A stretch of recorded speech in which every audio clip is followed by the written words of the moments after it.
안녕하세요. 용산에 살고 있는 30대 후반 여자입니다. 제가 30년 넘게 살면서 나름 많은 경험을 했다고 자부했는데 최근 역대급으로 힘든 일을 겪었어요. 어디 가서 말하기 창피할 정도라서 혼자 속으로 끙끙 앓고 있었는데 너무 답답한 마음에 사연을 보내봤어요. 처음엔 이 사연을 보낼까 말까 고민 엄청 많이 했었는데 그래도 고구마를 먹은 듯한 이 답답함을 풀고 싶어서 보내게 됐어요. 남편도 이 사연을 보내보는 게 어떠냐고 말해주기도 했고요. 제가 한동안 우울증 때문에 고생할 정도로 저에게 아주 큰 고민을 안겨준 사람은 바로 신우이였는데요. 아가씨 때문에 한동안 우울증 약을 복용할 정도로 하루하루 정말 고통스럽고 힘들었습니다. 동갑내기 남편과 결혼하기 전부터 남편한테 4살 어린 여동생에 대해서 종종 들어왔었어요.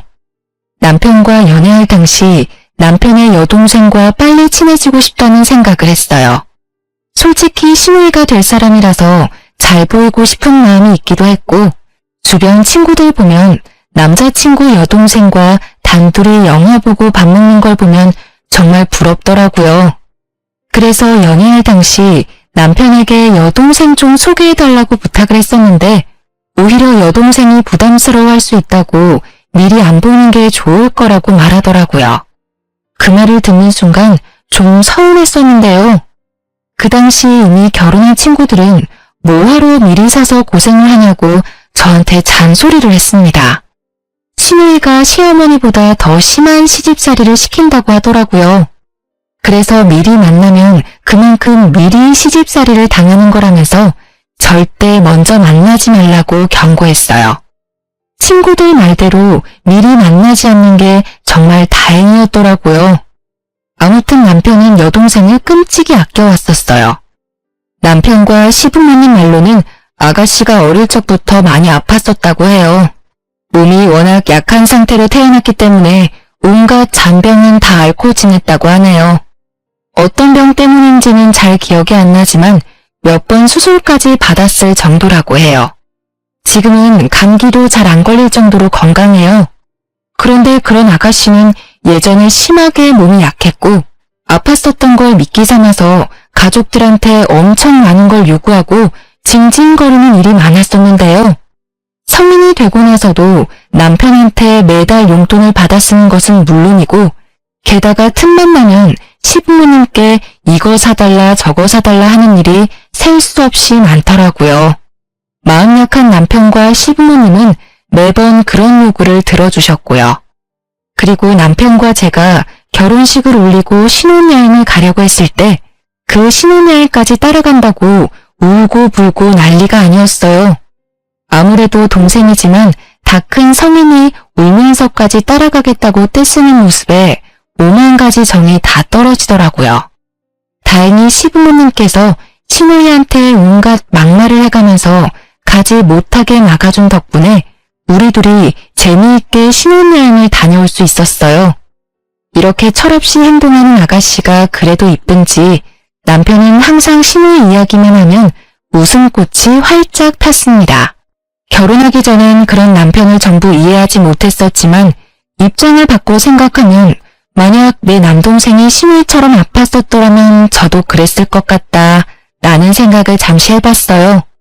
그래서 이해하지 않아도 남편의 마음을 인정하기로 했죠. 근데 그런 남편과 제가 결혼하고 난 뒤 도저히 이해가 안 가고 감당하기 어려운 행동을 하는 신우이 때문에 미칠 것 같았어요. 저와 남편이 결혼한 지 얼마 안 됐을 때 있었던 일 하나 말씀드리자면 신우이의 자격지심과 관련된 일이 있었어요. 신우이는 어릴 때 워낙 자주 아파서 중학교 중간까지만 다니다가 자퇴했는데요. 자퇴한 이후에 1년 정도 쉬다가 검정고시를 봤다고 하더라고요. 중학교, 고등학교 과정 모두 합격한 뒤 대학교 진학을 포기했다고 들었어요. 아무래도 공부 쪽에 소질이 너무 없어 차라리 바로 돈을 버는 게 좋겠다 싶었다네요. 그런 아가씨는 의외로 학력과 돈에 대한 자격지심이 상당히 심한 편이더라고요. 저에 대해서 하나부터 10까지 집요하게 물어보는 일이 많았는데요. 대학교부터 직업, 연봉, 직책 등등 굳이 말하고 싶지 않은 콤플렉스까지 알려고 하는 그런 아가씨가 부담스러울 때가 정말 많았어요. 언니는 어느 회사 다녀요? 전 검정고시에다가 대학교도 안 나왔는데 회사에서 무려 300만 원 정도 월급 줘요. 대박이죠? 일반 중소기업에 다니면서 이렇게 받기 힘든 거 아시죠? 아, 그러시구나. 아가씨 능력 엄청 좋으신가 봐요. 언니는 회사에서 얼마나 받아요? 대학은 어디 나왔어요? 나름 서울에서 유명한 대학교 졸업했고 지금은 회사에서 팀장 맡고 있는데 적게 받고 있지 않아요. 연봉이 얼마나 되는지 정확히 말씀드리기 어렵고요. 저보다 많이 받는다는 소리예요? 그렇죠. 아무래도 제가 팀장 직급 맡고 있으니 일반 사원에 비하면 연봉이 높은 편이죠. 아가씨보다 두세 배 이상은 벌고 있어요. 도대체 무슨 일을 하길래 그렇게 벌어요? 서울에 있는 대학교 나왔다고 해도 이처럼 들어보는 대학들도 많다던데. 전 이름만 들어도 누구나 알 법한 대학교와 대기업에 다니고 있는데요.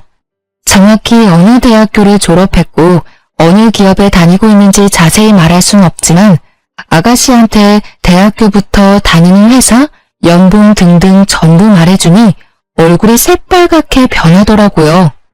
이상한 게 제가 조금이라도 본인보다 잘난 게 있으면 그걸 그렇게 질투하더라고요.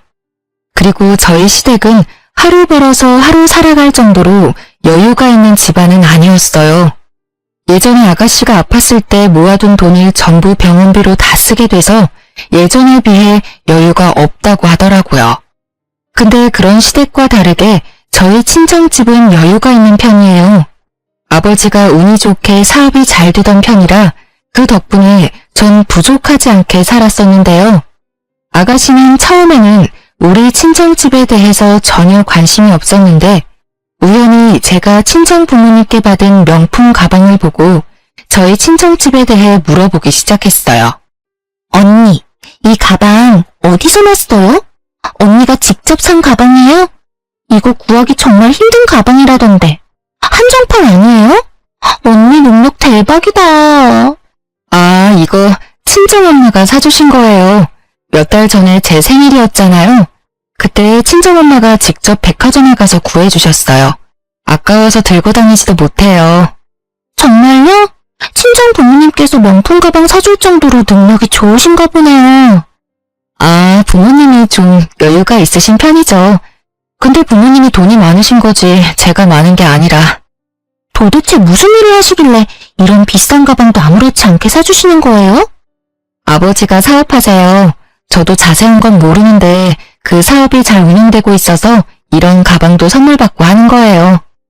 혹시 검은 돈 만지시는 분 아니죠?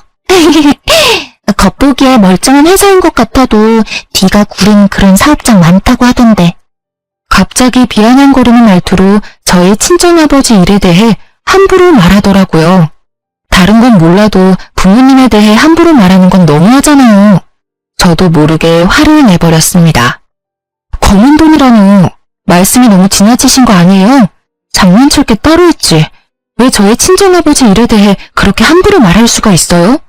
우리 아버지 엄청 힘들게 시작해서 회사 크게 만드신 분이에요. 당장 사과해줘요. 언니, 그렇게까지 화낼 필요까진 없잖아요. 그냥 장난으로 말한 건데 그렇게 예민하게 반응하면 제가 정말 나쁜 사람 같잖아요. 그냥 그런 사람들이 있다는 말이지. 언니 아버님이 그런 사람이라고 말한 건 아니었어요. 그리고 솔직히 말해서 언니가 뭐라고 이런 가방 선물 받고 들고 다니나 싶었어요. 부모 하나 잘 만나서 엄청 호사 누리고 사네. 이런 생각한 건 맞아요. 말이면 다예요. 제가 부모님 덕분에 남들보다 조금 더 편하게 산 건 맞지만 좋은 대학교 나오고 좋은 직업까지 얻게 된 건 다 제 노력이에요. 고작 이 가방 하나로 저를 너무 편하게만 살아온 사람 취급하지 마세요. 언니 능력에 비해서 정말 편하게 살고 있는 건 잊지 마세요. 솔직히 저도 어릴 때 아프지만 않았어도 언니보다 더 멋지게 살 수 있었을 텐데. 만약 내가 언니랑 똑같은 조건에서 시작하고 살았더라면 제가 더 괜찮았겠죠. 그거 다 핑계예요. 아가씨처럼 어릴 때 아팠던 사람들도 지금 멋지게 살고 있는 사람들 많아요. 그리고 아가씨도 대학 충분히 갈 수 있었고, 노력만 했었더라도 남들처럼 떵떵거리면서 살 수 있었을 거예요. 근데 본인도 공부 쪽에 영 소질이 없으니까 대학 안 가고 바로 일 시작한 거 아니에요? 그러면서 대학 나온 사람들 항상 무시하고, 본인보다 돈 조금이라도 버는 사람들 안 있고하고, 가끔 보면 아가씨 자격지심 너무 심해요. 오히려 인생 편하게 사려는 건 아가씨 아니에요? 와, 언니 말하는 거 진짜 밥맛이네요. 언니가 절 그렇게 생각하고 있는 줄은 몰랐네요. 저야말로 아가씨가 절 그렇게 생각하고 있는 줄은 몰랐어요. 지금 아가씨랑 대화할 가치가 없다고 봐요. 본인이 대학 안 가고 여유로운 집안에 태어나지 않은 거에 대해서 합리화하면서 남들 깎아내리는 게 정말 취미인 사람이라 느낄 정도로 질투가 심하고 남을 본인보다 낮추는 게 심했어요. 이날 사건 이후로 이상하게 아가씨의 씀씀이가 엄청 커진 게 눈에 확 들어오기 시작했어요. 예전에 아가씨가 20살 성인이 됐을 때 시부모님께서 아가씨한테 비싼 명품은 아니지만 준 명품 정도 되는 지갑 하나를 선물해 준 적이 있어요. 그거 말고는 명품이다 라고 할 만한 물건이 전혀 없던 사람이었는데 갑자기 200~300만 원 정도 되는 가방과 100만 원은 훌쩍 넘어 보이는 지갑, 신발, 귀걸이 등등 하나 둘씩 사는 듯 하더라고요. 아가씨와 제가 SNS 친구 추가된 상태는 아니지만 제가 간간히 아가씨 SNS를 염탐할 때가 있거든요. 예전에는 여기저기 맛집이나 카페, 여행 사진 위주로 올라왔었다면 이제는 명품 물건들을 하나둘씩 올리면서 자랑하는 게시물이 엄청 늘어났더라고요. 더 충격적인 건 어떤 게시물에는 대놓고 저를 저격하는 게시물 하나가 있었어요. 누구와는 다르게 난 내 돈으로 직접 가방을 사지. 문구와 함께 300만 원은 훌쩍 넘어 보이는 가방 사진을 올렸더라고요. 게다가 그 가방은 제가 친정 부모님께 선물 받았던 가방 브랜드와 같았어요. 그거 보고 정말 코웃음이 나오더라고요. 근데 그런 신우의 명품들을 보고 부럽다고 느끼지 않았어요. 오히려 신우이가 저 가방들을 어떻게 샀는지 앞으로 어떻게 감당할지 그게 참 궁금하더라고요. 아가씨가 버는 돈이 얼마라는 것쯤은 이미 알고 있으니까요. 그러던 어느 날 일 하나가 크게 터지고야 말았는데요. 우연히 시어머님께서 아가씨 이름으로 날라온 한 통지서를 발견하게 됐는데 그게 바로 카드값 통지서와 함께 대출을 받았다는 통지서 2가지였어요. 알고 보니까 아가씨는 명품 가방을 사기 위해서 무리하게 카드를 긁었던 거였고 그것도 모자라서 대출 3천만 원까지 받았다고 하더라고요. 처음엔 가방 한두 개만 사려고 카드 할부를 했다고 했는데 본인 월급으로 그 할부값도 감당하지 못할 것 같아서 조금씩 대출을 받기 시작했다네요. 그렇게 대출을 받아서 많은 돈이 자기 통장에 찍히니까 그걸로 카드값을 갚으려고 했던 걸 멈추고 여러 물건들을 사들이기 시작했다고 하네요. 결국 걷잡을 수 없이 일이 커졌다고 해요. 이 많은 돈을 갚기에 너무 힘들어서 주말마다 단기 아르바이트도 한다고 해요. 요즘 아가씨가 집에 붙어있는 시간이 없어서 어딜 그렇게 다니나 어머님이 걱정이 많았어요. 근데 어딜 가는 것인지 드디어 알아냈네요. 이 사실을 온 가족이 전부 다 알게 됐고 처음엔 아가씨가 저 만나는 걸 좀 피했어요. 아무래도 이 사실을 알기 전에 아가씨가 명품 가방을 들고 저한테 엄청 자랑을 했거든요. 본인은 나와 다르게 이 비싼 가방 정도 가뿐하게 살 수 있다는 식으로 저한테 항상 어필을 해왔었는데 이제 내가 정체를 모두 알게 되었으니 당연히 저 보는 게 창피하고 힘들었겠죠. 이 사건 이후로 아가씨는 본인이 샀던 명품 물건들을 전부 팔아서 대출금 일부를 상환하고 한동안 남은 대출금 갚는데 시간을 다 보냈어요.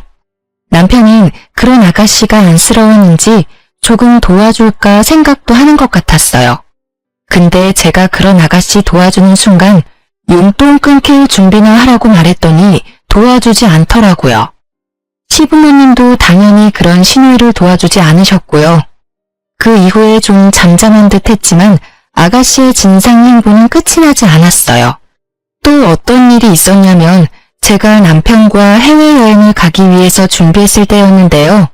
제가 남편과 결혼하고 난 뒤 제대로 된 여행을 간 적이 없었어요. 그래서 남편과 해외여행을 가보기 위해 준비하게 됐었는데요. 근데 아가씨는 우리가 여행을 간다는 것 자체가 마음에 들지 않았나 봐요. 갈 거면 나랑 엄마 아빠도 데리고 가지. 왜 둘만 쏙 갈 수가 있어? 엄마도 그렇게 생각하지 않아? 언니랑 오빠 우리까지 데리고 갈 능력은 되잖아. 그런데 왜 우리만 쏙 빼놓고 둘만 가냐 이 말이야. 우리 그렇게 능력 좋지 않아요. 그리고 우리도 결혼하고 나서 처음으로 여행 가는 거라서. 맞아. 그리고 엄마 아빠도 가만히 있는데 왜 너가 설쳐? 너가 몰라서 하는 말인데 새아기가 작년에 우리가 집에만 있는 게 안쓰럽다고 관광여행 보내줬어. 그리고 이번에도 같이 가자고 물어봤는데 우리가 안 가겠다고 거절한 거야. 그러니까 중간에서 이간질할 생각 절대 하지 말고 너나 우리한테 잘해. 딸인 너는 우리한테 정작 아무것도 안 해주고 있으면서 왜 잘하고 있는 새언니를 잡으려고 하냐? 으이그. 왜 자꾸 나한테만 뭐라고 해?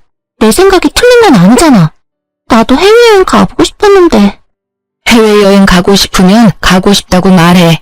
괜히 잘하고 있는 사람 트집 잡지 말고. 중간에서 이간질을 하려고 했던 아가씨는 오히려 시어머님께 혼났어요. 그게 마음에 들지 않았는지 한동안 입 쭉 내밀고 삐져 있더라고요. 그렇게 한창 여행 갈 준비를 하고 있었는데 여행 가기 하루 전날 갑자기 아가씨가 우리 집에 놀러 왔더라고요. 저와 남편은 갑자기 집에 놀러온 아가씨 때문에 엄청 당황했었는데요. 아가씨, 갑자기 말도 없이 무슨 일로? 저희 내일 여행 가야 해서 이것저것 준비하느라 바쁜데. 많이 바빠요? 심심해서 왔어요. 저 집에 있었는데 너무 할 게 없어서요. 그래서 언니 생각나길래. 내일 여행 가는 날이죠? 그 전까지만 언니랑 오빠랑 같이 놀다가 같이 나가도 돼요? 네, 내일 아침 일찍 나가야 하는데 일찍 일어날 수 있겠어요? 이렇게 갑자기 놀러 올 줄이야. 그럼 진작 연락하고 오지 그랬어요. 가족끼리 무슨 연락까지 해요. 보고 싶거나 심심하면 아무 때나 만나는 거지. 맥주 사왔는데 한 잔씩 해요. 내일 일찍 일어나야 해서 맥주는 안 되는데요. 에이, 맥주 한두 잔 정도 마시는 건 괜찮아요. 내일 못 일어날 것 같으면 제가 대신 깨워줄게요. 갑자기 놀러온 아가씨와 새벽까지 수다를 떨며 논 다음에 일찍 일어나야 했던 우리 부부는 먼저 잠들게 됐는데요. 근데 아가씨가 좀 이상하더라고요. 그날따라 잠도 안 자려고 하고 우리 보고 빨리 자라고 하더라고요. 그래서 좀 의심스러운 마음이 들긴 했었지만 아가씨 말대로 일찍 잠들었는데요. 쪽잠을 자고 아침 일찍 일어나 여행 갈 준비를 하는데 저희 부부 여권이 사라졌더라고요. 분명 거실 탁자 위에 여권을 올려둔 걸로 기억하는데 갑자기 그 여권이 사라졌더라고요. 아가씨한테 혹시 여권 가져갔냐고 물어봤는데 끝까지 모른다고 하더라고요. 결국 그날 저희 부부는 여행을 가지 못했는데요. 전 진짜 너무 속상하더라고요. 열심히 준비했던 해외여행인데 하루 전날 여권을 잃어버려 가지 못한다는 게 화가 났고 게다가 여행 비용을 전부 돌려받지 못하는 상황이니 생돈을 잃은 거나 마찬가지였어요. 그것 때문에 남편과 저는 한동안 기분이 좋지 못했었는데요. 그런데 며칠 뒤 신우이한테 저희 부부 여권이 있는 걸 발견하게 됐었는데요. 알고 보니 아가씨가 우리 집에 와서 여권을 가지고 간 거였어요. 그 여권을 본인 방 서랍에 숨겼더라고요. 그걸 알게 된 남편은 난생 처음으로 아가씨한테 욕까지 섞어가며 혼냈습니다. 이게 무슨 짓이야? 너 우리 여권 훔치려고 일부러 온 거였지? 너 하나 때문에 돈이랑 시간 전부 날렸어. 너 새언니는 며칠 동안 본인이 여권 하나 잘 못 챙겨서 여행 못 간 거라고 울기까지 한 사람이야. 근데 어떻게 너가... 남편이 큰 소리를 내기 시작하자 방에 계시던 어머님까지 나와서 무슨 일이냐고 물어보셨는데요. 옆에 있던 제가 상황 설명을 모두 했습니다.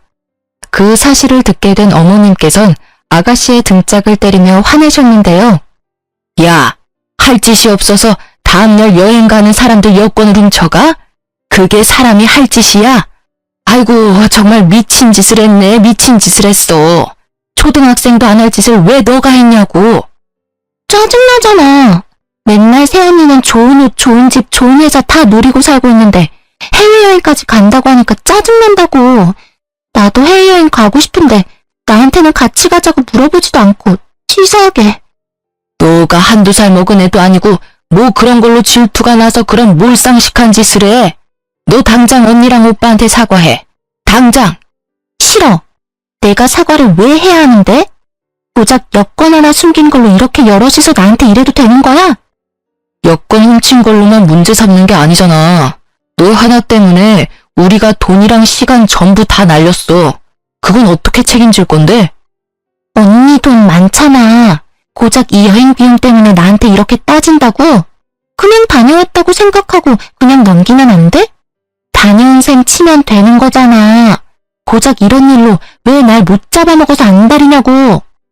오히려 뻔뻔하게 나오는 아가씨 태도가 정말 어이가 없고 화가 머리 끝까지 나더군요.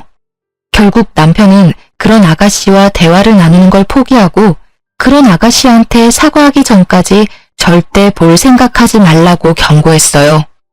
아가씨도 자존심이 있는지 거의 한 달 동안 연락 한 통 하지 않았었는데요.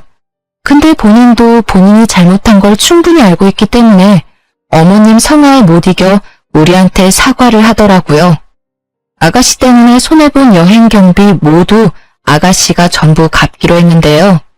처음에는 안 받을 생각도 잠시 했었는데 오히려 시어머님과 남편이 꼭 받으라고 하더라고요.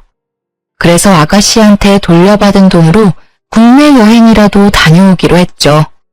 조용하다 싶으면 이런 식으로 사고를 치는 아가씨 때문에 항상 마음이 조마조마하고 받아주기가 점점 힘들었어요. 사실 아가씨는 남편에 대한 애정이 남달라요. 남편도 그런 아가씨를 굉장히 아끼는 편이고요. 워낙 몸이 약했던 아가씨라서 가족들이 유독 애정이 많이 쏟은 편인데요. 아가씨는 가족들 안에서도 남편 말은 잘 듣는 편이고 애교도 많이 부리기도 하더라고요. 워낙 남편을 좋아하고 잘 따르는 편이라서 제가 남편과 결혼한다고 했었을 때 아가씨가 반대를 엄청 심하게 했어요. 내가 남편을 뺏는 사람이라도 된 것 마냥 결혼 초반에는 절 엄청 싫어하더라고요.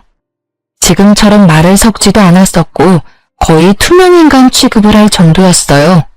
명절이나 어버이날 등등 가족들끼리 모이면 아예 방 밖으로 나오지 않았을 정도라니까요. 시간이 지나면서 자연스럽게 말도 섞고 그렇게 됐지만 여전히 저를 향한 질투가 없어지진 않았었어요. 그런 신우이가 언제 한 번은 절 죽일 뻔한 사건 하나가 있었는데요. 저와 남편은 아이를 그렇게 좋아하지 않아 아이를 가질 계획이 전혀 없는 딩크족이었어요. 시부모님도 그걸 알고 계셨고 아이 가지라고 강요할 생각 전혀 없다고 하셨고요. 근데 나이를 먹다 보니까 아이가 점점 이뻐지기 시작했고 친구들이 아이를 가진 모습을 보니 저도 낳고 싶다는 생각이 들었어요. 남편도 티를 안 냈을 뿐이지 속으로 아이를 갖고 싶어하는 눈치였고요. 그렇게 저와 남편은 오랜 기간 이야기를 나눈 끝에 아이를 갖기로 했어요. 결혼한 지 약 4년 정도 됐을 무렵에 아이를 갖게 됐었고 시부모님이 굉장히 좋아하셨어요. 사실 하루라도 빨리 손주보고 싶었는데 우리가 워낙 아이 가질 생각이 없다고 단호하게 말해서 속상했다고 하더라고요. 그런 저희가 마음을 바꿔준 게 너무 고맙다고 매일매일 콧노래를 부를 정도였는데요. 근데 시부모님과 다르게 아가씨 반응은 굉장히 좋지 못했었는데요. 오히려 저희한테 화를 버럭버럭 내더라고요. 원래 둘이 아이 안 갖기로 약속했다며. 근데 갑자기 왜 애를 갖고 지랄이야? 너 방금 뭐라고 했어? 지랄? 너 말 그딴 식으로밖에 못해? 부부가 아이 갖는 게 왜 지랄인데? 살다 보면 생각이 바뀔 수도 있는 거고 부부가 아이를 갖는 건 어쩌면 당연한 일이지. 왜 너가 화를 내는 건데? 오빠 결혼하고 나서 모든 관심이 다 언니한테 갔잖아. 이제 아이까지 가지면 나는 안중에도 없을 거잖아. 아이 가지려면 별의별 행동을 다 했을 텐데 더러워. 더럽다고. 신우이는 손가락으로 날 가리키며 더럽다는 말까지 하더라고요. 임신을 하기 위한 행위까지 말하면서 더럽다고 말하는 시누이가 더 비정상이라고 생각했어요. 부부가 아이를 가지는 건 당연한 건데 그게 더럽다고 말하는 시누이. 다들 어떻게 생각하시나요? 전 아직도 그런 시누이의 행동이 이해가 가질 않아요. 이 일 이후로 아가씨의 행동이 점점 이상해지기 시작했었는데요. 임산부가 절대 먹으면 안 되는 회부터 율무차 등등 음식들을 저한테 가져다 주기 시작하더라고요. 아무리 임신을 한 적이 없는 사람들도 알 법한 위험한 음식들을 저한테 가져다 주니까 전 화가 나더라고요. 언니, 이거 강화인데 싱싱해요. 맛집에서 가져온 회인데 먹어봐요. 아가씨, 지금 장난해요? 임산부가 회 먹으면 안 되는 거 몰라요? 엊그제는 저한테 율무차, 육회 이런 거 먹으라고 주더니 이젠 회까지 주네요? 이런 거 임산부가 먹으면 안 되는 음식인 거 모르고 가져온 거예요? 아니면 알면서도 일부러 가져온 거예요? 아니, 뭘 그렇게까지 화를 내요. 원래 언니가 회 좋아했으니까 비싼 돈 주고 사온 건데. 임신하기 전에는 내가 회 사달라고 해도 절대 안 사주더니 왜 이제 와서 회를 사주냐 이 말이에요. 우리가 아이 갖는 거 그렇게 싫어하더니만 이제 이 아이 못 태어나게 하려는 거예요? 언니, 말 정말 섭하게 하네요. 내가 임신을 해봤어야 먹으면 안 되는 음식 이런 걸 알죠. 언니 생각해서 비싼 돈 주고 사왔더니만. 분명 알고 있는 사람이었어요. 근데 끝까지 몰랐었다며 오리발을 내밀더군요. 이 사실을 남편한테 알리고 싶었지만 괜히 남매 사이 이간질하는 것만 같아서 일단 말하지 않고 있었는데요. 한동안 아가씨와 대면대면하면서 지내고 있었는데 계속 이렇게 지내면 안 될 것 같았는지 아가씨가 먼저 사과하면서 다가오더라고요. 언니, 미안해요. 제가 정말 몰라서 했던 행동이었어요. 알면 절대 그런 음식들 안 좋겠죠. 아니에요. 제가 예민했어요. 임신하고 나니까 감정 기복이 심해지고 엄청 예민해지더라고요. 언니, 제가 언니한테 사과하는 의미로 한약 하나 해주고 싶은데 괜찮아요? 한약이요? 한약 한 번 지을 때마다 돈 꽤 많이 나갈 텐데요. 괜찮겠어요? 곧 조카도 생기는 마당에 고모 노릇 좀 해보려고요. 언니만 괜찮으면 한약 지어줄게요. 임산부한테 좋은 한약 지어준다고 하길래 언제같이 한의원에 가려나 기다리고 있었는데 갑자기 아가씨 혼자 한의원에 다녀왔다고 하더라고요. 본인 다이어트 한약 타온 김에 제 한약까지 타왔다고 하는데요. 아무리 날 위에 맞춰준 한약이라고는 하지만 제가 직접 가서 맞춘 한약이 아니라서 먹기가 좀 그렇더라고요. 그래서 일단 아가씨한테 잘 먹겠다고 말한 뒤 하나도 먹지 않았어요. 아가씨가 타온 한약을 한동안 먹지 않고 있다가 버리기 너무 아까워서 이 한약 안에 있는 재료들이 뭐가 있나 알아본 다음에 먹기로 했어요. 그래서 아가씨 몰래 이 한약을 만든 한의원에 찾아가서 이 안에 들어간 약재에 대해 알아보게 됐었는데요. 알고 보니까 이 한약은 임산부를 위한 한약이 아니라 유산이 될 수 있을 정도로 임산부에게 좋지 않은 한약이었어요. 이 사실을 알게 된 저는 심장이 갑자기 마구 뛰기 시작하더라고요. 제가 이걸 하나라도 먹은 순간 내 뱃속에 있는 우리 아기가 죽을 뻔할 수 있었다는 게 무서웠어요. 그래서 전 집에 가서 엄청 울었습니다. 제가 뭘 그렇게 잘못했길래 이런 한약까지 타면서 우리 아이를 죽이려고 했던 걸까 수많은 생각이 들더라고요. 퇴근하고 집에 돌아온 남편은 왜 그러냐고 물어보더라고요. 그래서 그런 남편한테 이제껏 있었던 일에 대해서 전부 솔직하게 말했어요. 회, 육회 등등 음식을 가져다 준 것부터 한약까지 전부 말했습니다. 뒤늦게 이 사실을 알게 된 남편은 이걸 왜 지금 말하냐고 저한테 화내더라고요. 그리고 그런 저를 데리고 바로 시부모님 집으로 향했습니다. 거실에서 시부모님과 아가씨는 TV를 편하게 보고 있었는데요. 남편은 그런 아가씨를 보자마자 바로 뺨을 때렸어요. 뺨을 맞은 아가씨는 얼굴이 빨갛게 올라왔고 펑펑 울더라고요. 너는 오자마자 이게 무슨 짓이야? 갑자기 애를 왜 때리고 그래? 엄마, 얘 당장 내보내. 인연이 내 아이 죽일 뻔한 살인범이야. 이런 살인범을 이제껏 내 동생이라고 데리고 살았던 게 내가 미친놈이지. 살면서 남편이 이렇게 화낸 모습은 처음 봤어요. 어머님과 아버님도 그런 남편의 모습이 몹시 당황한 눈치였어요. 아가씨는 엉엉 울기만 할 뿐 그 어떤 말도 하지 않더라고요. 무슨 일인데 그래, 어? 엄마 아빠, 얘가 은영이한테 한약 준 거 알고 있지? 그 한약이 아이한테 좋은 한약이 아니라 아이 죽일 수 있는 그런 한약이래. 그거 한 번이라도 먹었으면 아이가 죽거나 산다고 해도 멀쩡하게 태어날 수가 없다고 그랬다네. 그런 사실을 숨기고 이 사람한테 한약을 준 거라고. 은영이가 좀 의심스럽다고 안 먹어서 다행이지. 하나라도 먹었으면 어쩔 뻔했어? 김우영, 그게 사실이야? 어? 너 입으로 당장 말해봐. 네 오빠가 한 말이 사실이냐고. 맞아. 일부러 그랬어. 언니가 너무 싫었거든. 이제껏 오빠는 나만 좋아하고 나만 보살폈는데 그런 오빠가 갑자기 이 여자랑 결혼하고 게다가 아이까지 가졌으니까 그게 너무 속상했어. 이 여자가 내 오빠 뺏어간 것도 열받는데 이제 애까지 생겼으니 날 거들떠보지도 않을 거잖아. 오빠는 내 거라고. 아무리 그래도 그렇지.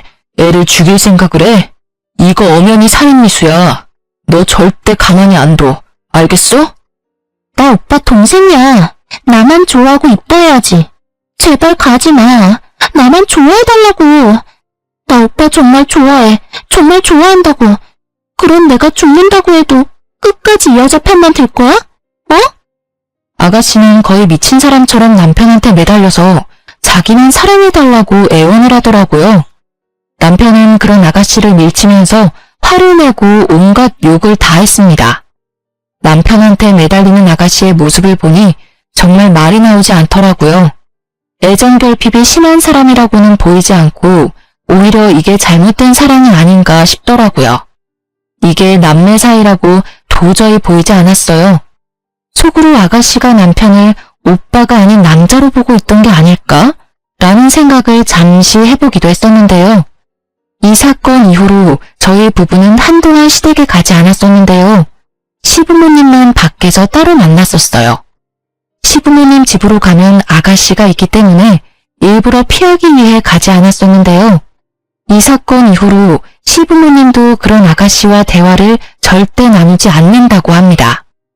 그리고 얼마 뒤 시부모님은 큰 고민 끝에 그런 아가씨를 파양하겠다고 하더라고요. 그게 무슨 말이냐고 물었는데 알고 보니까 아가씨는 입양됐다고 해요. 아주 어릴 적에 입양을 했었고 아주 애지중지 키웠다고 합니다. 남편은 그런 아가씨가 입양된 동생이라는 사실을 알고 있었고 그래서 더 잘해줬다고 해요. 반대로 아가씨는 본인이 입양된 사실을 모르고 있었다가 20살이 되었을 때 본인이 입양된 사실을 알게 됐다고 하네요. 본인이 입양된 사람이라는 것을 알게 된 이후부터 남편에 대한 집착이 더더욱 심해진 거라고 해요. 시부모님은 오랜 고심 끝에 파양을 결정하게 됐고 우리 부부한테 먼저 이 소식을 알려줬어요. 그 다음날 저희 부부를 집으로 불렀었고 그 자리에 아가씨도 있었습니다. 오랜만에 만난 거였는데 살이 많이 빠진 상태였어요. 우영아, 이제 우리가 이번 일에 대해 제대로 대화를 나눠야 할 때가 온 것 같다. 너가 은영이한테 그런 짓을 했었다는 걸 알게 된 이후 너랑 대화하는 게 너무 싫어서 무조건 널 피했었던 것 같아. 이 엄마 아빠가 그동안 고민할 게 좀 있어서 널 대면했었어.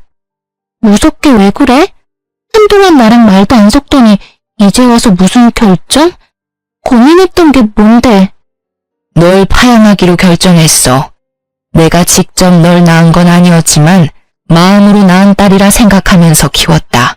근데 지금껏 너가 은영이한테 한 행동을 보면 정말 용서가 안 돼. 이제껏 진심으로 널 딸이라 생각한 이 엄마는 이 결정을 한 게 정말 힘들었다. 근데 너가 한 행동 도저히 이해가 안 가. 내 며느리부터 내 손주까지 둘 다 잃을 뻔했어. 너 하나 때문에. 앞으로 내 며느리, 손주 건강하고 행복하게 하기 위해서는 파양이 답이야. 이 엄마도 너가 용서가 안 돼. 앞으로 우리 가족이 아니라 너 혼자서 살아가야 해. 엄마, 그게 무슨 말이야? 날 버리겠다는 거야? 고작 이 여자랑 이 여자 뱃속에 있는 애새끼 때문에 날 버리겠다는 거냐고. 오빠랑 아빠도 동의한 부분이야? 왜 내가 버려져야 하냐고. 이제까지 나랑 같이 산 세월이 얼마인데 고작 몇 년 같이 산 이 여자를 안 버리고 날 버리냐고. 나 절대 못 나가. 나 끝까지 엄마 아빠 딸 할 거고 오빠 동생 할 거야. 내보낼 거면 저 여자 내보내. 파양으로 끝난 걸 감사하게 생각해. 너가 우리 아이 죽일 뻔한 사실 경찰로 넘길 생각까지 했었어. 우리 집에 살인자가 있다고 고소하려고 했던 거 그래도 이제까지 너랑 같이 산 세월을 생각해서 여기서 끝내는 거야. 앞으로 너 우리 아이 죽일 뻔한 거 항상 속죄하면서 살아. 이제까지 내가 널 여동생이라고 생각하면서 산 게 수치야 수치. 앞으로 너 보고 싶지 않아. 그러니까 조용히 꺼져. 이게 다 너 때문에 그래. 너가 책임져. 너 하나만 없었으면 우리 가족 행복하게 살 수 있었어. 너가 책임지라고 나쁜 년아. 지금 당장 내 눈앞에 안 사라지면 내가 너 또 죽일 거야. 아가씨는 귀신이라도 들린 사람처럼 저한테 달려들더니 머리채를 잡더라고요. 남편과 시부모님은 놀란 나머지 그런 아가씨를 바닥으로 내동댕이 쳤습니다. 바닥에 넘어진 아가씨는 철없게 울더니 결국 기절을 하고 말았어요. 이날 이후 파양이 성립되었고 그렇게 신우이는 우리 가족 구성원에서 나가게 됐는데요. 시부모님은 그런 아가씨한테 땡전 한 푼도 주지 않고 내쫓았어요. 파양된 이후로 시부모님과 저한테 자주 연락하고 몇 번 찾아오기도 했어요. 집에 찾아오거나 전화가 오면 절대 받지 않았어요. 언제 한 번은 아가씨가 나올 때까지 저희 집 앞에 있는다고 하길래 딱 한 번 만나줬었는데요. 지금 이게 무슨 짓이에요? 제가 분명 아가씨 만나기 싫다고 했을 텐데. 언니, 제발 저 한 번만 용서해줘요. 저 요즘 너무 무서워요. 맨날 악몽 꾸고 자주 아프고 그래요. 언니가 오빠랑 엄마 아빠한테 잘 말해서 저 다시 가족으로 받아주면 안 되냐고 말해주면 안 돼요? 제가 왜요? 이건 다 아가씨가 만든 일이에요. 애초에 아가씨가 제 아이 죽이려고 하지 않았으면 이렇게 파양되는 일도 없었어요. 그러니까 혼자 다 감당하세요. 앞으로 이렇게 찾아오면 정말 경찰에 신고할 거예요? 언니, 정말 한 번만 도와줘요. 저 정말 무서워서 그래요. 정말 나쁜 의도는 없었어요. 그냥 오빠가 너무 좋았던 상태라 질투에 눈이 멀어서. 아무리 오빠가 좋다고 해도 사람을 죽이려고 하지는 않아요. 저 우리 아이 죽이려고 했던 당신 항상 저주하면서 살게요. 앞으로 이렇게 찾아오는 일 절대 없었으면 좋겠어요.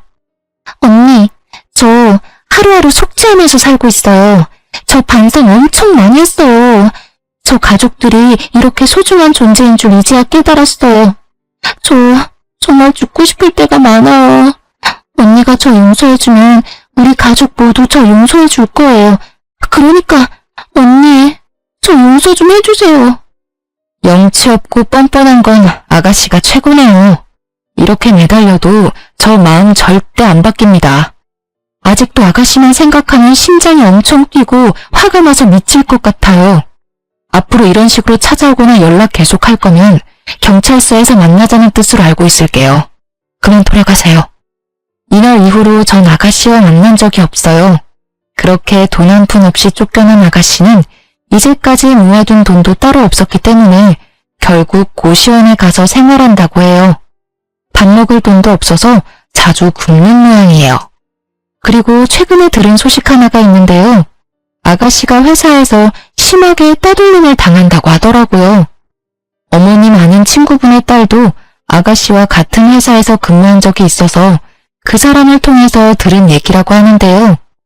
아가씨가 어릴 적부터 오냐오냐 큰 편이기 때문에 이기적인 성향을 가지고 있거든요. 한마디로 싸가지 없는 성격을 가졌는데요.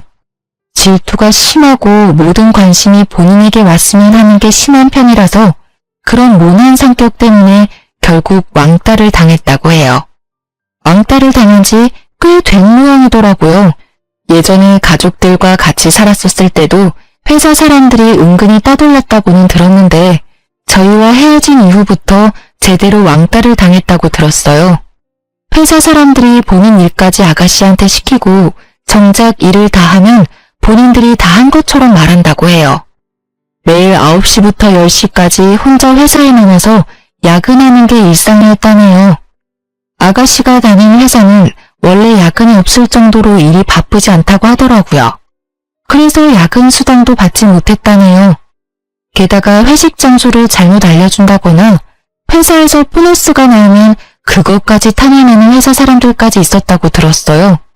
그리고 화장실에서 볼일을 보고 있는데 양동이에 물을 담아서 아가씨가 있는 화장실 칸에 뿌리기까지 한 적이 있다고 하더라고요. 어린애들이나 할 법한 행동들을 어른들이 그대로 하고 있더라고요. 아가씨가 이직 준비를 하고 있던 무렵에 회사에서 그만두라는 통보를 했다고 해요.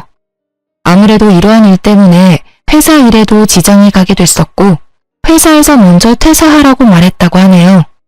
그렇게 몇 년 다닌 회사를 그만두게 됐었고 게다가 퇴직금도 받지 못했다고 들었어요.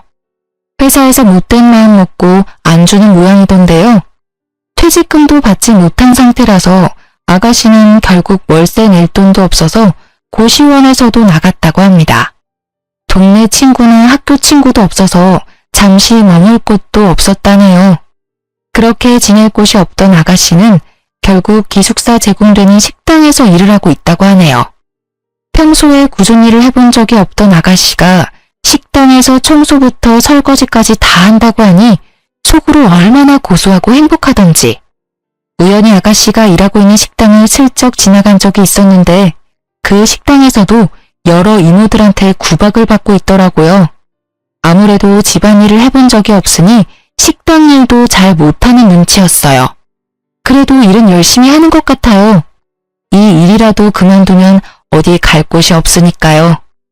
항상 시부모님께 사랑만 받다가 이젠 구박을 받으며 살아가는 아가씨를 보면서 사람은 착하게 살아야 한다는 걸 알게 됐어요. 가끔 남편과 시부모님께 아가씨에 대해 물어보기도 해요. 있던 딸이 갑자기 없어진 거니까 속상하지 않냐고 물어보면 다들 절대 속상하지 않다고 말해주세요.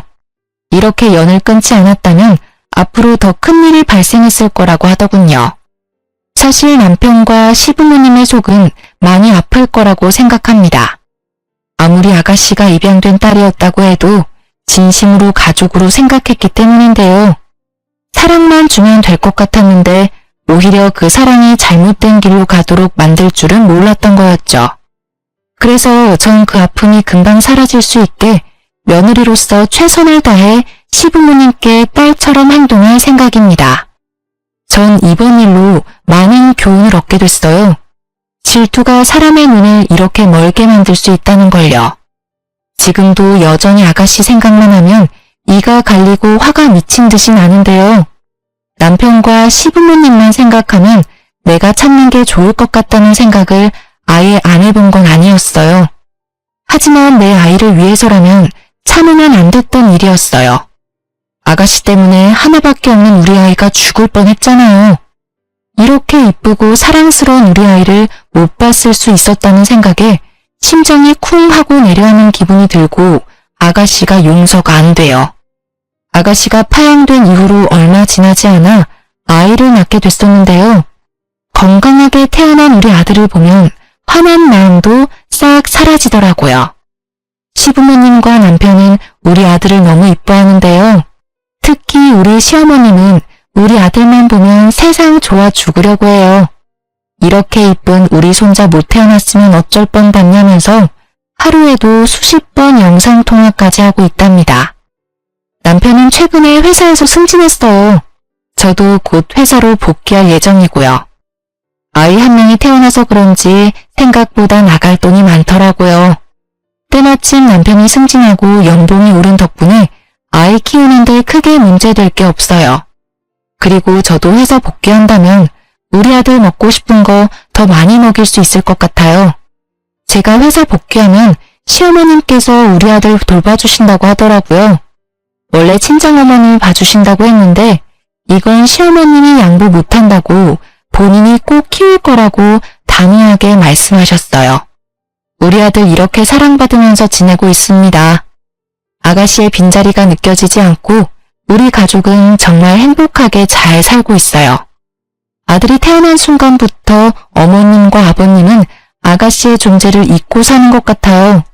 그만큼 우리 아들 존재가 이렇게 큽니다. 한동안 이기적이고 못된 아가씨 때문에 속이 말이 아니었는데 앞으로 남은 인생 정말 행복하게 잘 살 생각입니다. 지금껏 제 이야기를 들어주셔서 감사해요.